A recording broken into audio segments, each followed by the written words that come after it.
This is Blue July, and you're listening to the Be Someone podcast.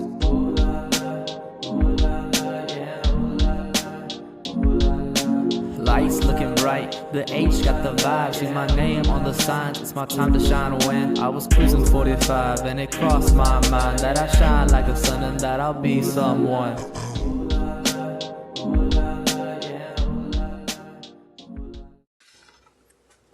Hey, how y'all doing? This is the Coach Chris Ortiz at the Be Someone podcast. We're back, baby, but we're on digital now. And my first guest is a very special young man, someone that I've been watching, with a good eye, man. And he's making some noise in the professional wrestling world. We're here with the Wind Dragon, Dustin Nguyen. How are you doing, sir? Good day to you, Chris. I am ecstatic, quite fantastic, actually. A lot of things have gone on, despite how painful things have been with my neck and ankle. I feel like I'm on top of the world to a degree. Yeah, well, I'm going to start off by letting you know, and this is something I'm going to start doing, is I'm proud of you. And the reason that I'm proud of you is because I have an opportunity to work with young people each and every day. And it makes me very proud to watch young people like yourself dare greatly, go out and chase the things that make them happy. So super proud of you, kiddo. So let's get this podcast going. Let's do it, baby. All right, Dustin. So tell me a little bit about yourself coming up. What was the little Wind Dragon like? As a kid? Yeah. Oh, man. I was a lot of things as a kid, Well, most of my memories were with my family. Being first generation Vietnamese, being born in the United States compared to my father, my mother, and everybody else before me, they were born in the motherland.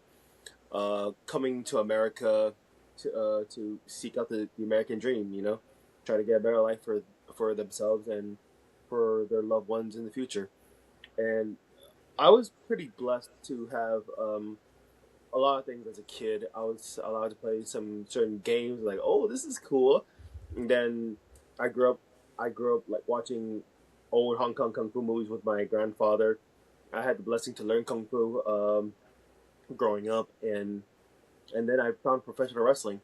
When they find it on WCW or WWF or WWE, no, man. My grandfather thought he bought a box because I used to love watch. I still do to a degree. Yeah, he found a box. He thought it was Power Rangers at first because he knew I love Power Rangers growing up. No, what he got me was a 1994, I believe the 1994 Tokyo Dome match between Jushin Thunder Liger and Ultimo Dragon. And it was like Super J Crown Ultimo Dragon when he had all the 9 belts out.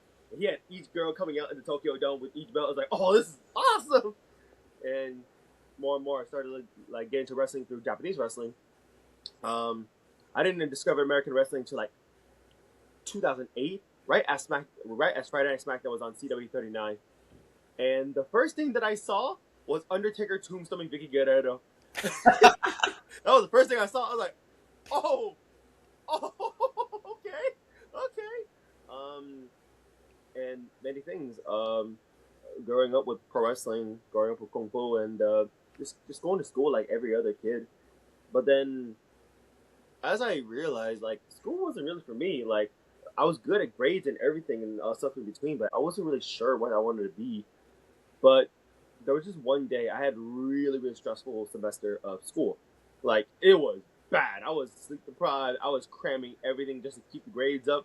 I was like, this ain't for me, dude. This ain't for me, man. But something deep down within me thought, you know what? Life is too short. I only have one shot of my life to have a go with this in this go around. And then I took a deep breath and I decided, you know what? I'm going to pursue the business. I'm going to pursue professional wrestling. Yeah. Well, let's rewind a little bit. And me being a teacher, I'm kind of curious. Like, what was it about the school setting that, kind of gave you that anxiousness, that anxiety, where you felt like this was not the route for me? I think it was just the notion of just always do good in school, excel at grades, be above your peers. And I was put in a lot of special ed programs. Advanced placement programs, like gifted and talented and all that stuff, and it was just a lot harder than your usual curriculum in schools. And it was always so much pressure both in school and my family, because my family were really big disciplinarians. Like if I got any bad grades or any side note for my comment, oh, belt. I'll be lucky if it was a belt. They'll be wooden sticks. They'll be freaking shoe slippers. And one time a car antenna. I was like, ooh, that stung. That stung bad. But then I realized, like, throughout all the pain, it was still out of love because all my family wanted was just for the best of me. My question to you on this would be like, how far did you take your education? Did you just get to the high school level and then you're like, you know what, this is enough for me? No, Or did your parents kind of no. push you into college?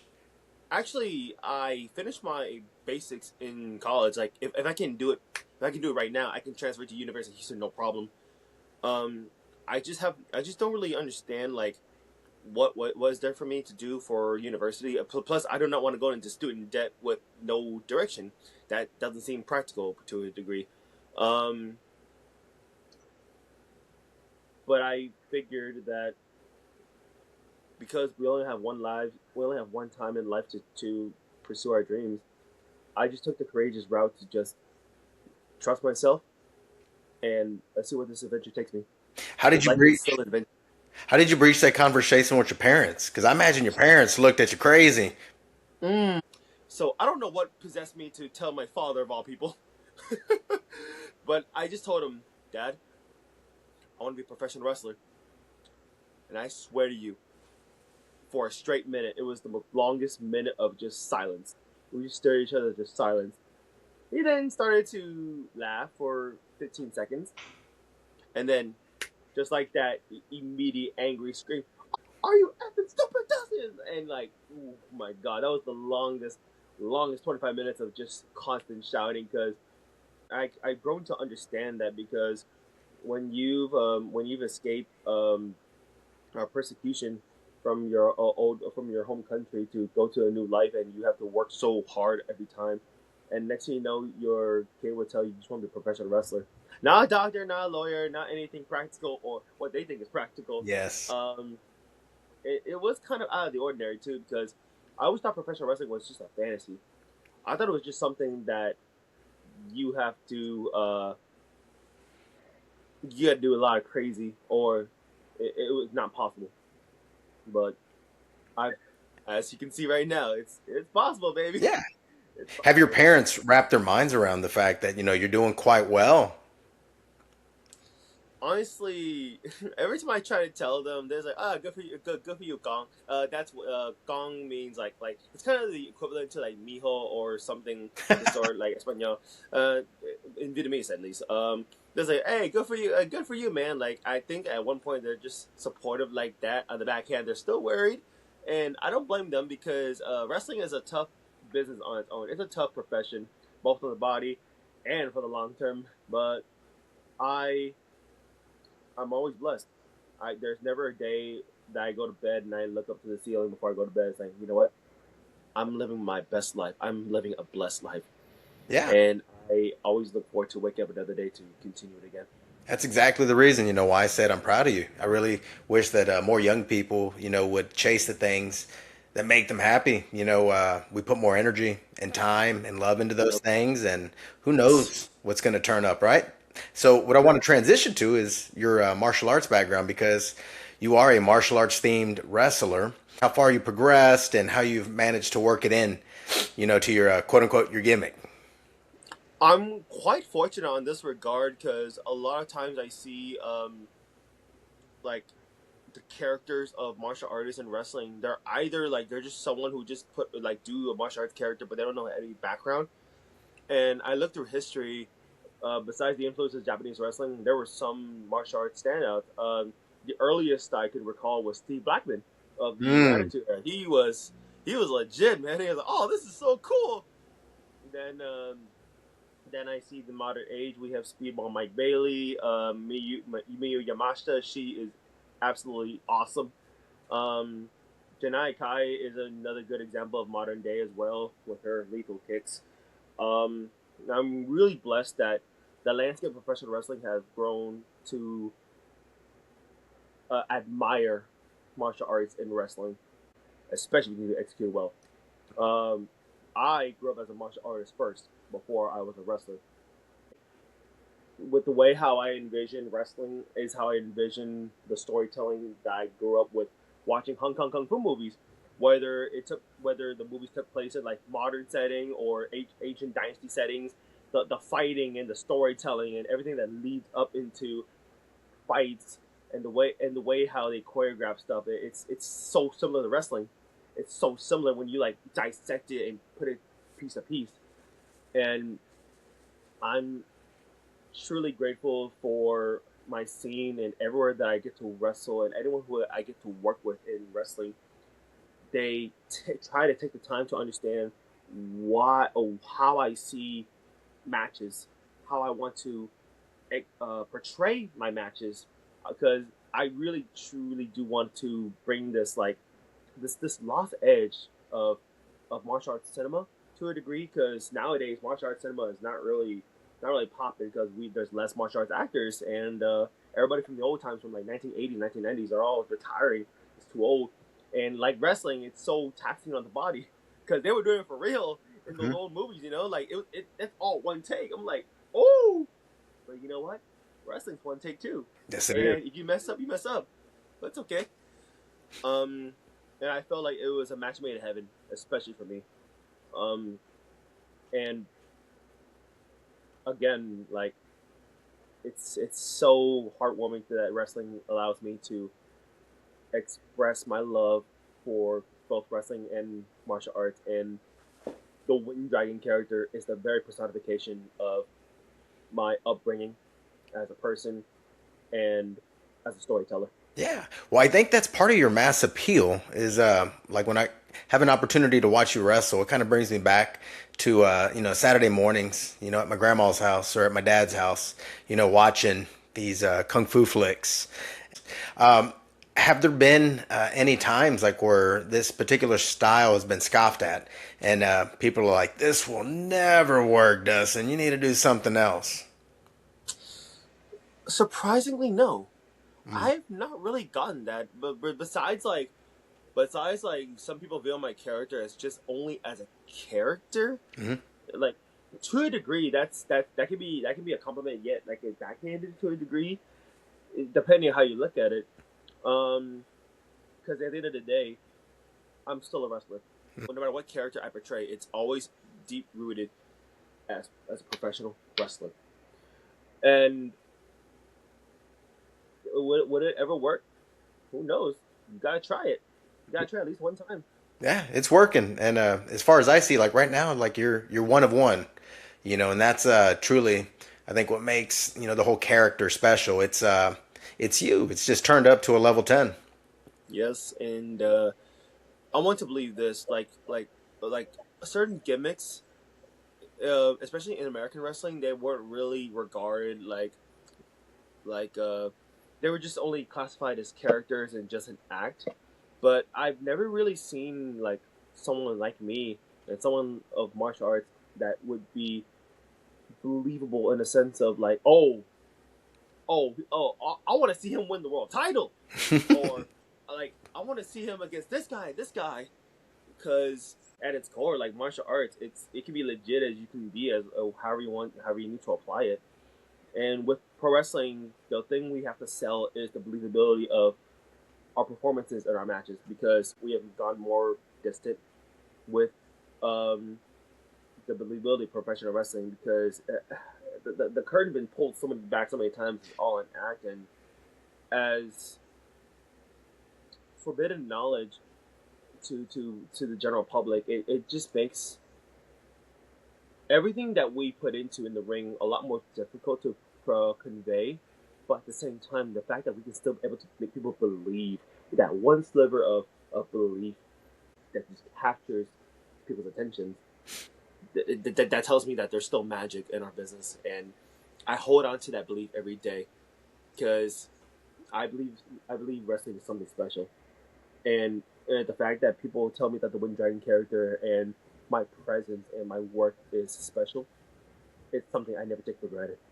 Yeah, you're doing a good job, kid. You're doing a very good job. So I'm gonna move on.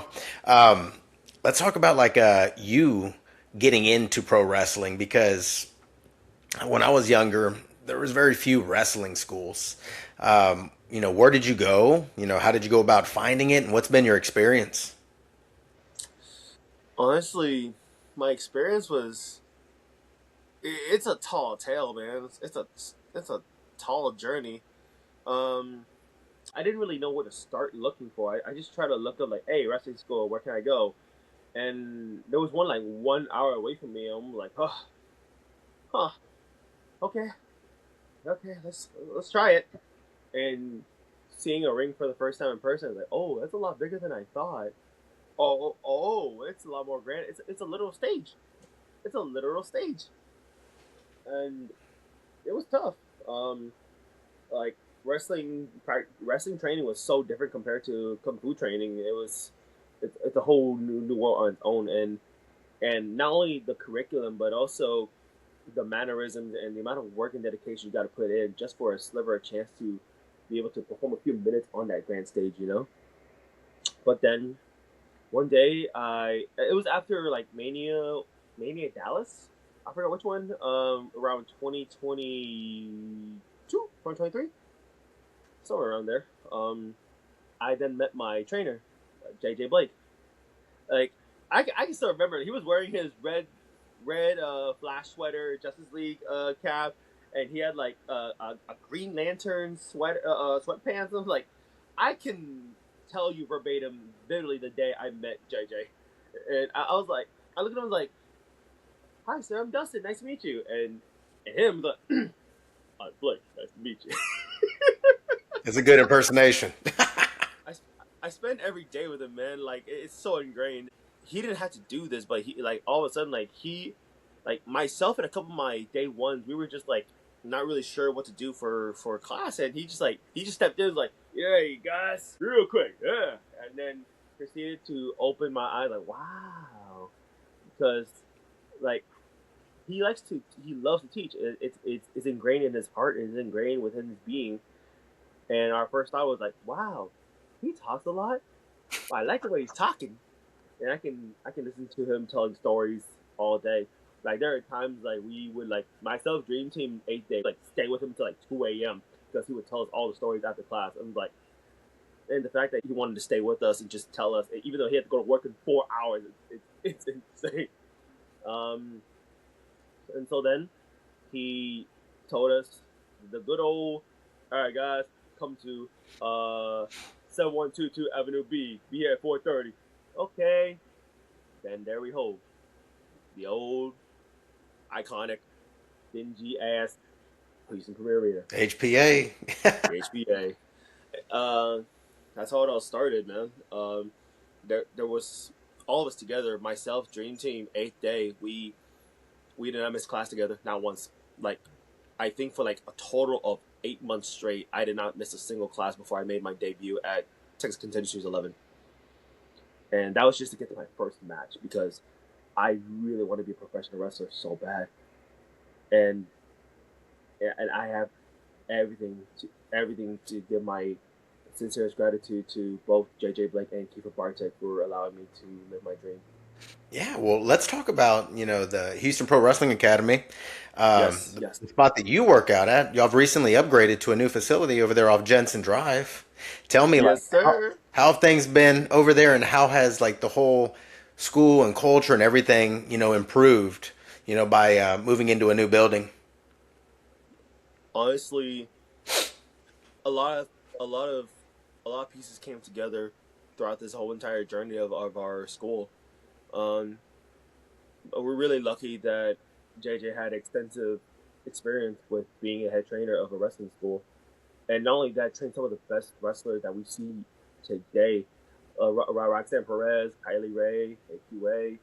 The resume keeps going on and on, um, and really, really blessed that we were the ones that kept him going and going because he could have went somewhere else, departed, never to come back, and just live on a normal life. And I wouldn't blame him for it because he's one of the most hardest working people I've seen that still goes on to this day.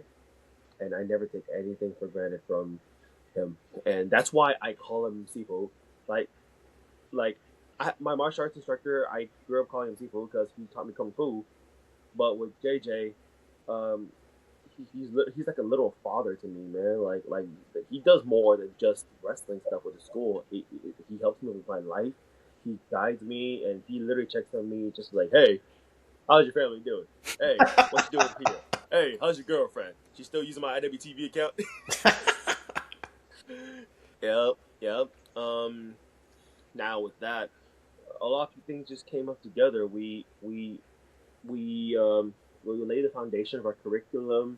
A lot of people who want to be a part of the school, New Texas, etc., they took the time to give their knowledge to us, and thus we would like to give it to those who want to come up in pro wrestling as well. And I believe that teaching, especially something that is very pro wrestling, the having the responsibility to help someone achieve their dream and help someone to their career is a big responsibility because there's only one career, one life, one go, Yeah. one go. And I really believe that the education and the upbringing of a culture of a school can really impact the scene as a whole. And I'm very, very, very blessed that now I'm a part of something that's really special with the Houston Pro Wrestling Academy. But to see everything come and go, just see it grow, blossom, and nurture as I'm going. Every day we go to old HPA, no matter how hot or how cold, how dirty it is, we kept going on with training. And you were there too, teaching us all the Brazilian jiu-jitsu. Like, you see us, we will dedicate to anything just for the sake of knowledge. And knowledge is powerful. Yeah. It's powerful. It shall never be taken for granted, and we will cherish it dearly. And then we have the new building. After years and years of constant hard work, we were all together. We finally got the good old uh, 10126 Jensen Drive. HPA 2. HPA 2! Part 2, baby! And brother, let me tell you, the first time I stepped through those doors, I shed so many tears of joy and just absolute gratefulness, man. Like, oh, like, this is real. This is real. Can't believe it.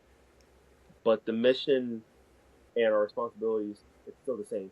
Yep. We all train hard every day, physically and mentally, academically, and I want to keep going as long as I can, as long as I can breathe, because in our business, we we we receive how much we give, and I have so much to give for pro wrestling because it has given me a life that I'm truly blessed for that I would never trade anything for ever, man. Yeah. Well, let's talk about, what pro wrestling is done for you. As of like the last, I guess, couple years, you've been on the road, and you've gotten to see a lot of the Sir, country and go and wrestle. I've seen you out in Vegas. Am I correct on that? Seen you yes, out in sir. California. Yep. I know you've seen all of Texas. Tell me, like, what's something that's special and magical about being on the road? I can tell you this, man. Pro wrestling, especially if you live it day by day, week by week, it is the most adventurous journey you can ever pursue.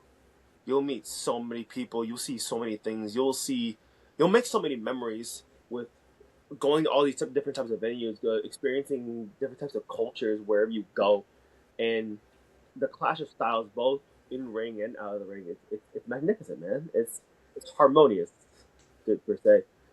And that's just Texas alone, cause we gotta drive like 3 hours here, 4 hours here, 6 hours down south. I'm like, woo, woo. All the energy drinks. Like, at first, I didn't get why wrestlers drink so many energy drinks. Re- Rewind later. Oh, I get it now. I get it now. I have toned it down quite a good bit. Like, only if I absolutely need it. I just woke up and was like, you know what? I'll be Yeah. alright. I'm beyond fortunate to experience like the wrestling outside of Texas. Las Vegas, it's a truly beautiful scene out there. So is San Francisco, of getting to experience the West Coast scene, um, and having the privilege to train um, either schools, whether it's the West Coast Pro School or the newly opened Sin City Square Pro School. Um, it's really really cool that no matter where I go, the same knowledge that my school teaches, it's the same Yep. everywhere else. Like it's kind of crazy. Fundamentals are fundamentals. Criminals fundamentals, you cannot forsake them. And I live by one mantra in my life: treat people how you want to be treated. It never fails you. It never fails you. And I always want to treat people with the utmost kindness because, like, there's no better feeling. There's no better feeling. And always going out on the road to just see the world. It really shows you how little we are as people when there's a whole world to explore. And honestly, the more I train, I truly cherish the memories I create on the road more than I do training, because that's where the real fun begins. You get to create all these bonds with people that we can go from acquaintances to deep friends once we share the road together. Once we share the ring together, it's it's really beautiful, man. Yeah, it takes a relationship and puts it at a different level. You know, you've Yes, both done sir. something extremely difficult together, and that's how camaraderie is born. You know it, man. You know it. Well, you've done some really interesting matches, you know, as of late. I had the opportunity to watch you match up with the bounty hunter, Brian Keith. Beautiful storytelling, Yes. beautiful match, beautiful ending. I love the love showed, you know, at the end of it. Tell me a little bit about that match and then maybe some other matches that you kind of got on your Mount Rushmore in your young career. Oh, baby. Honestly, when I learned that I was facing the bounty hunter for the first time, I was petrified. Like for a long time, Brian Keith was that guy, especially in Texas. He was that guy, Hmm. and being our longest reigning New Texas Pro World Champion for like over 800 days, it's not an easy responsibility to hold mantle with, but he did it, and I believe he truly elevated the legitimacy of New Texas Pro Wrestling with his heavyweight title reign. All the banger matches he put on in the throughout the Indies, in Texas, around the world, he is an absolute standard, not just for indie wrestling but all professional wrestling. And he's still kicking it. He makes it look so easy. He makes it look graceful, despite how much of a badass ass kicker he can be. And that match was a real testament. It was a real testament. He brought it. He brought it, and I had no choice but to bring it back because that's the way how he runs, and I have to respect that. Because as fighters, you always want to give everything into each fight that you're put in. Like nothing, you leave no room on the table for leave nothing off the table. You give everything that you have for each performance, each fight, each bout, because that's all you. It's all you in that ring. You know, it's all you with each trial, each test, and I want to believe that that fight, that match with Brian Keith, I hope I to earn his absolute respect Yeah. because that's really all I wanted to prove in that match, and I wanted to prove that I want to be the best. Um, and maybe my martial arts side is like kind of kicking in here, but I never want to stop settling for anything less. And that was just my match with Brian Keith, mind you. Yeah. There was a match in February 2nd in Las Vegas. It was my first world title match in Pride Style. My first world title match ever, period. It was against Chris Nasty. Chris Nasty is honestly one of the best wrestlers out of the West Coast scene, like, period. It pulled something out of me that I can never go back from. Because I thought I could only be at this level, but that world title match said, like, oh, I can go beyond it. I can go beyond it. And that was honestly one of my most proudest matches ever too. There's a lot more I can name off the top of my head. Like I just had a really fun match with G Sharp at West Coast Pro, Price Style, and making my West Coast Pro debut with just Funaki at our 6-way scramble. Yeah. And there's more to it. there's something I do want to show you Yeah. and to the audience here, which in turn encapsulates one of my most favorite matches and probably my most favorite rivalries. Because, ladies and gentlemen, I stand before you, Oh. your Texas Contender Series champion. I finally defeated Isaac to be your new champion at Super Contenders 12. Yeah.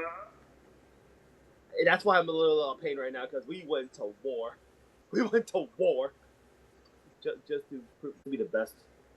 And believe it or not, man, like of all the years I've wrestled in New Texas, this is my first championship. Yeah. Hey, we're gonna put respect on that title too with your title reign. Yes, sir. That's the plan, and it's just the beginning. And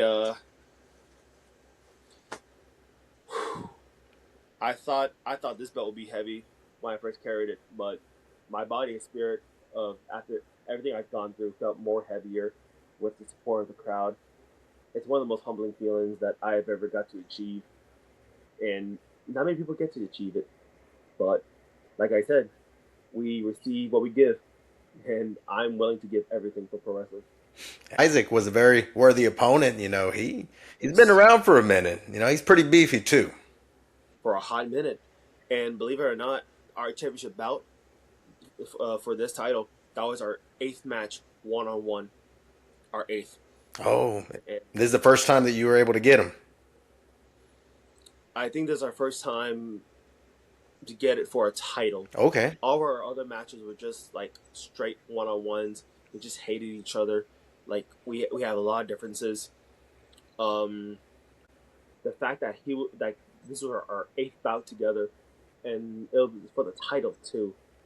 It felt poetic, and despite me and him having so many differences on how we portray ourselves and how we want to carry with ourselves, I think we showed a lot of respect for each other for how much we drive out the best we give to each other in that ring. Well, now that And you're the champ, do you feel, you know, any eyes on you? Do you feel that people are looking at you differently and they're ready to take their shot at you? Like, where's the heat? Where's the pressure coming from in that locker room? I think so. I think so. Every blossoming of a champion, it's a completely different feeling. Like, if I can speak humbly, for a long time, like people viewed me as something really special as a New Texas Day One. Like when they think of New Texas, they think of Brian Keith and Sirius Q, and Charity King, Dream Team, Eighth Day, and there's me. And for a long time, people were wondering like, when will he get his flowers? Here I stand, and the work doesn't stop. It never stops. And a new chapter comes with new possibilities. And as the Wind Dragon, and as Dustin Nguyen the guy, Dustin Nguyen the man, Dustin Nguyen the boy, I am never going to back down from any challenge of becoming. Because this is my duty, this is my responsibility, this is my dream. You sound like a fighting champion to me. That's always been the plan. All right. It's always been. Well, one of the things I'm interested in is how do you see your character, the Wind Dragon, evolving? Is there someone that could turn the dragon dark, or like what's going on? What would you like to do? How would you like to expand your horizons? I believe everyone has their limits with how much they can take, Yeah. or whatever life can throw at them that can just make them rethink things. Like, for example, my ankle injury at 2024, it really gave me a curtain call. It really gave me a reality of how precious the small things in life can be. Like just the fact that I can just get up out of my bed and just start walking. I took that for granted until my ankle injury, when I had to struggle just to get out of bed. And I struggle to walk. I struggle to just to do basic necessities. You don't think about it until life tells you, whoop, Yeah. it's gone now. What you gonna do? And those times it tests you. It tells you how much you really you can appreciate things, and that sweet feeling of returning to the ring after I feel like what was impossible. That really shows that I can't take it for granted. And at its core, the Wind Dragon, it's just me. It's just me. And the thing I want to teach both as a person and as a wrestler is that no matter no matter how hard life is, no matter how hard your journey is, never change who you are. Do not let the temptations of evil change you for the worse. It's really easy to do lazy like shortcuts. It's so easy to be bad, but it takes courage. It takes strength. It takes discipline to do the right thing because it's the right thing to do, no matter how temptatious the easy life can be. Like I forgot the movie, but it was with Robert De Niro. He played a father. I think he's like he was standing up against the gangsters. Like, hey, he intimidates people with fear. He may have money, but nobody loves him. He'll be alone. Try try waking up every day to go to work and do the right thing. That takes courage. I know that movie. And That's called Bronx Tale. the Bronx Tale, yes sir, That's yes a sir. wonderful movie. Wonderful movie. The working man's a sucker. I don't think so.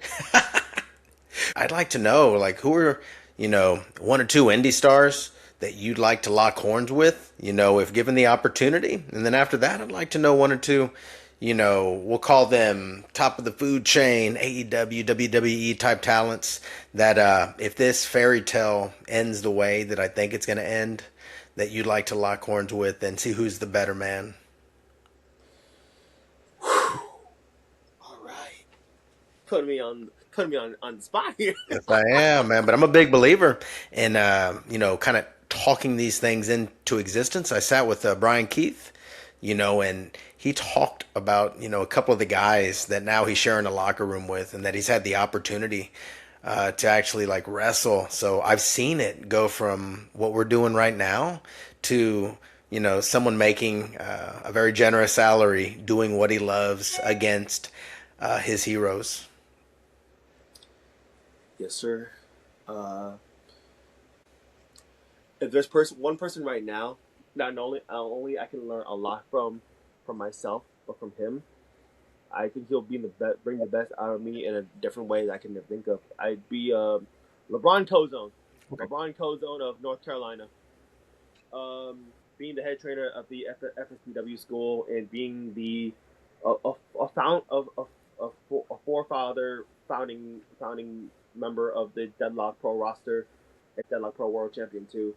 Um, there's something about LeBron Cozone that I haven't seen out of anybody in the Indies or wrestling period. He just brings this fluid, raw, disciplined type wrestling style. Like it's beautiful yet it's so impactful, and I believe I can learn so much if I ever get the chance to fight with LeBron Cozan. Um, I would love to duke it out with Starboy Charlie. Mm. He's so good. He's so good for how young he may appear. He's one of the best in the world. Um, um, if Rush Hour were to come back, anytime were to come back, I would love to duke it out with Sinner and Saint. Mm. Sinner and Saint. They, ever since I saw them, like both in the Indies and while they were still in TNA, they were one of the most unique tag teams I've ever seen. It's just so creative, man, and it's just so absolutely innovative, and they're killers. They're a bunch of cold killers, but I love it. I love it. All right. Now for people, I got a few. I got a few. Top one on my list is Speedball Mike Bailey. Oh. Yes, sir. Yes, sir. Um, I remember him coming to Pasadena for Fistful of Dollars, and he did a seminar right before the show, and that was really my first seminar in my career. That was like, this is there are new levels to this craft, and someone like Speedball Mike Bailey brought the best out of that. So I have the absolute utmost appreciation for that, and I hope I can ever to be what Speedball Mikey Bailey is as a performer. But that's where the work begins. That's where the work keeps going. And if I had a dream, to just let this one match happen, I'd be really happy. I'd be really happy if I can do this. Let's say it's a GCW Bloodsport style match with Miyu Yamashita. Okay. Miyu Yamashita, the Pink Striker, one of the best martial artists, pro wrestlers I've seen in the world, and I really gravitate to just the the gritty yet fluid fighting presentation of martial arts in pro wrestling with that imagery that it can make things so beautiful. I love storytelling, man. I just absolutely love storytelling at its core. I'm sure there are a lot of other names that I wish I can name at this moment, but what I can say is life is truly a blessing. As long as you work hard, be honest, and be kind to yourself and kind to others, you'll never know what life can bring you. You'll never know. 100%, 100%. What do you got coming up on your schedule, on the calendar? Where can people go and see the Wind Dragon? Well, the Texas Contender Series coming up in 2 weeks. Texas Contender Series 66. Welcome to the Sky Temple. Oh, Welcome to the Sky Temple. That'll be the first show of my reign as Texas Contender Series champion, and I am very confident to tell you that on August 28th, the return of Texas Indie Showcase coming back. Come back on Jensen Drive this time, and representing Texas Contender Series and New Texas as a whole. You will see me there as well.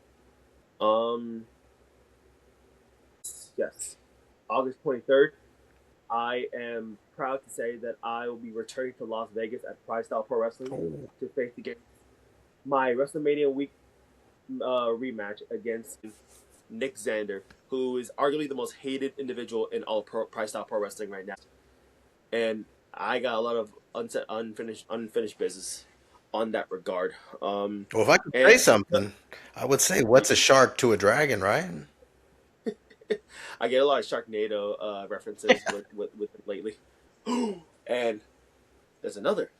August 15th at Conroe, Texas, at the Table of the Medley, myself, the Wind Dragon, Dustin Nguyen, am honored to face someone who I haven't seen in a long time. Special name for the 5-year anniversary of Wrestle Rave.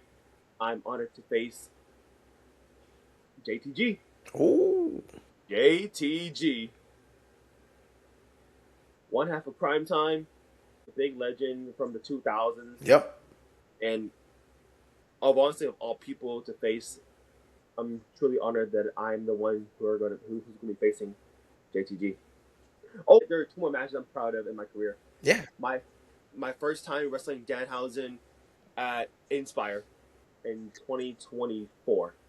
He is on quite the run right now. He's yes, he is. Yes, he is. And I'm very blessed that he's gone up to that point. I'm nothing more than be happy for. And speaking of Wrestle Rave, I did get the chance to face Kenny King. Oh, Ring of Honor and TNA legend Kenny King. and the Bachelorette, right? The Bachelorette. He's many things. And Pandemonium Pro Wrestling has just announced that on Halloween Day, October 31st, for Pandemonium Pro Wrestling, I'll be returning to Austin, Texas at Pinball's Lake Creek. Who my opponent is, I'm not sure. But I'll be back in Austin. All right. Well, we're getting to the end of the podcast. I'd like for you to look into the camera, and speak to any young person that has an aspiration of becoming a professional wrestler. Let them know, what it's going to take, to pursue this goal and this dream. And I'm going to let you let it rip, brother. Go. To anyone who aspires to be a professional wrestler, it's not impossible. It is absolutely possible. You're going to learn a lot. You will have to learn a lot, and you're going to have to put your head down for a long time before you can smell the flowers and see the blossoming fruit of your journey. but think of the journey. Think of the love to learn. The love to learn will carry you a long way because time is a lot more shorter than you think. But to anyone who wants to pursue pro wrestling, I encourage you to pursue your dream because I pursued mine. Because we only got one shot in life. And I implore you to do what makes you happy as long as you don't hurt people on the way. You treat yourself kind, you treat others kind, and you live life with the most utmost appreciation. You will love this journey a lot more than you think. And as long as you never give up on yourself, because some of the best in the world, some of the best of our lifetime, some of the best in history, never gave up on themselves. Neither should you. May the wind guide you. That was smooth. All right, man. If there's anything that you felt like I missed, anything that you'd like to say, before we depart, man, just go ahead and have at it. I want to say thank you for supporting our scene and supporting my school and supporting my journey. I have you to thank for that, and I'm truly grateful to be your guest for today. And I do want to plug this in just before we go. My social medias, fellas. My social medias. You can find me with the Wind Dragon Dustin Nguyen on Instagram and Twitter at WindDragonDN. There's TikTok too, but it's growing. It's growing. It's growing. It's still there. And if you wanna find me on Facebook, you can look up my name, Dustin Nguyen, and you should see this page right here. I want to express my deepest gratitude to the Be Someone podcast and Coach Ortiz here for having me as his guest and to allow me to tell my story with everybody here. Please go support the Be Someone podcast. Please support Coach Ortiz with his mission and his task and his journey with Brazilian Jiu-Jitsu. Oh, man, that's wonderful, man. I'm going to end this the way that I started it. I'm proud of you. I wish you continued success, man, and do me a favor and never change because it's working, young man. May the wind guide you. Thank you guys for listening to the Be Someone podcast today. It's me, the Coach Chris Ortiz, and the Wind Dragon, Dustin Nguyen. Y'all take care, have a blessed day, and go out and be that someone. Take good This care. is Blue July, and you're listening to the Be Someone podcast.